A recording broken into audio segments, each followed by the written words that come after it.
There's a place in Brazil where even the government can't just walk in without special permission.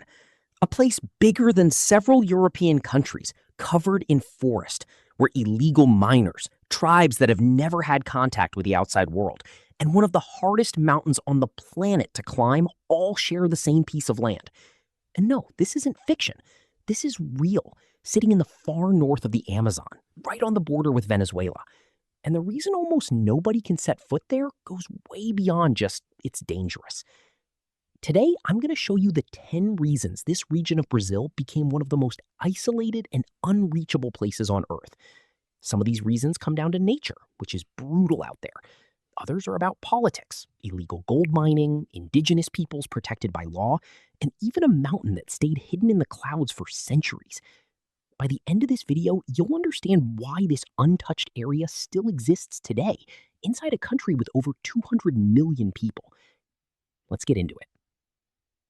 Before we get to the list, you need to understand. To understand what area we're actually talking about, we're talking about a region that covers Pico da Neblina National Park, the Yanomami Indigenous Territory, and the borderline with Venezuela, spanning the states of Amazonas and Roraima.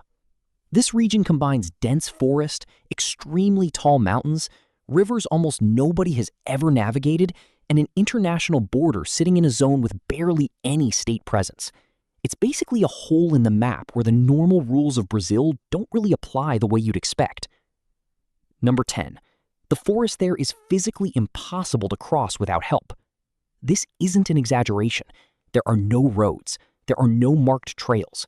The vegetation is so thick that in many stretches, you can't even see the sky, and GPS sometimes doesn't work properly because of how dense the canopy is. Researchers who've been out there say a trip of just a few kilometers can take days because you have to cut your way through with a knife, cross rivers with no bridges, and deal with terrain that completely changes depending on the season. Basically, nature already built a barrier here before any law ever did. Number 9. The weather seems designed to keep visitors away. The Pico da Neblina region gets its name for an obvious reason: fog, all the time. It rains almost every single day, humidity is extreme, and the peak of the mountain stays covered by clouds most of the year. This isn't just uncomfortable, it's dangerous. Low visibility on mountainous terrain is a recipe for accidents. In fact, for decades, nobody knew for sure which mountain was actually the tallest in Brazil, because you simply couldn't see the top of Pico da Neblina well enough to measure it. Number 8. It was one of the last mountains in Brazil to ever be climbed. You'd think the tallest mountain in the country would have been climbed centuries ago, right? Wrong. Pico da Neblina was only officially climbed in 1965, and Brazil had already been discovered over 400 years before that. That gives you an idea of how isolated this area really is. We're talking about a mountain almost 3,000 meters tall that stayed basically untouched until the second half of the 20th century, while the rest of the world put people on the moon just 4 years later. Number 7. It's protected indigenous land, and that's not just bureaucracy.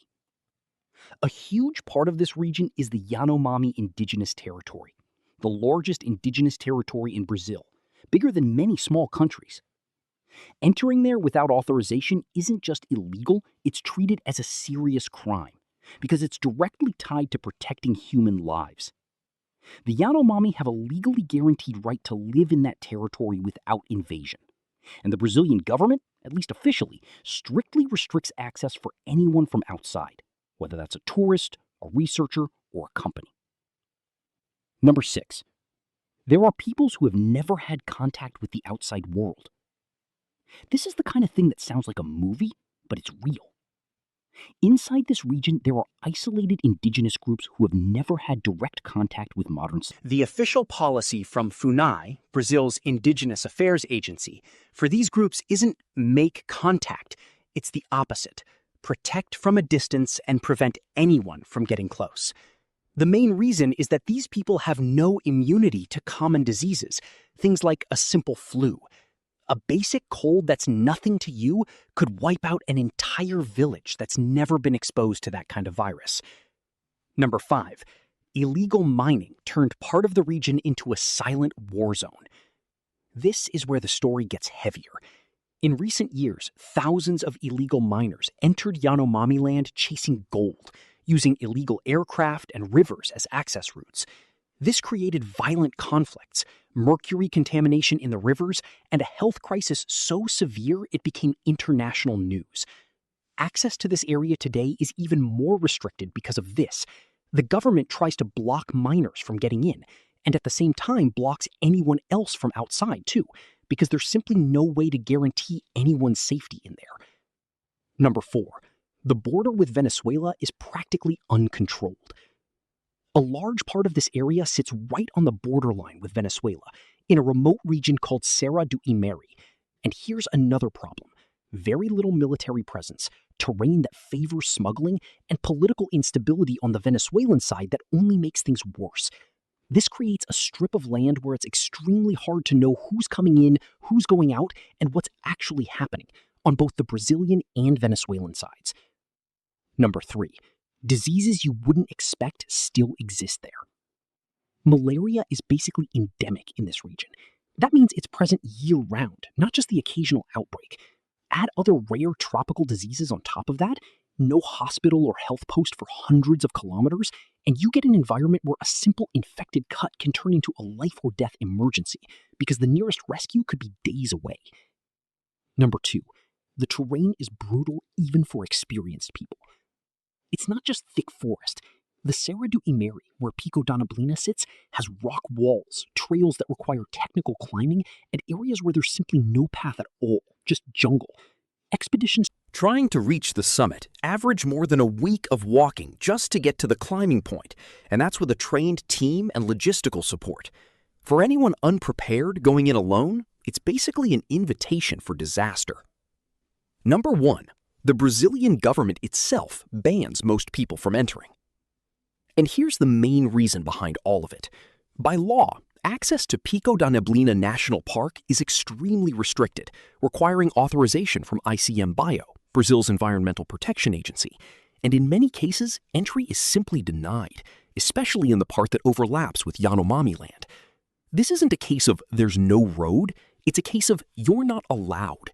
The Brazilian state, even with all its enforcement problems, officially treats this area as territory that needs to be protected from any outside interference, whether that's tourism, business, or even science without prior authorization.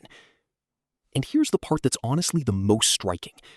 We live in a time where almost every place on the planet has already been photographed, mapped, visited, and posted on social media.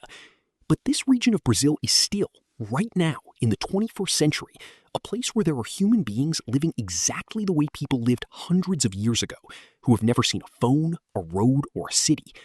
Not because technology just happened to miss it, but because there's a deliberate decision, both from nature and from the law, to keep it that way. It's probably one of the last places on Earth where that's still true. So to sum it up, the forest that's nearly impossible to cross, the weather that hides the mountain itself, the incredible delay before it was even climbed, the legal protection of Yanomami land, the isolated peoples who've never had contact, the illegal mining that turned into a humanitarian crisis, the uncontrolled border with Venezuela, the tropical diseases with no health infrastructure nearby, the brutal terrain of the mountain. And on top of all that, the outright legal ban from the Brazilian government itself.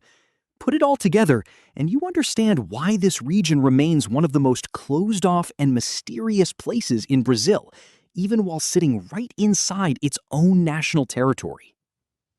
If you want to see more places like this hidden inside Brazil, the next video on this channel will show you another secret almost nobody knows about.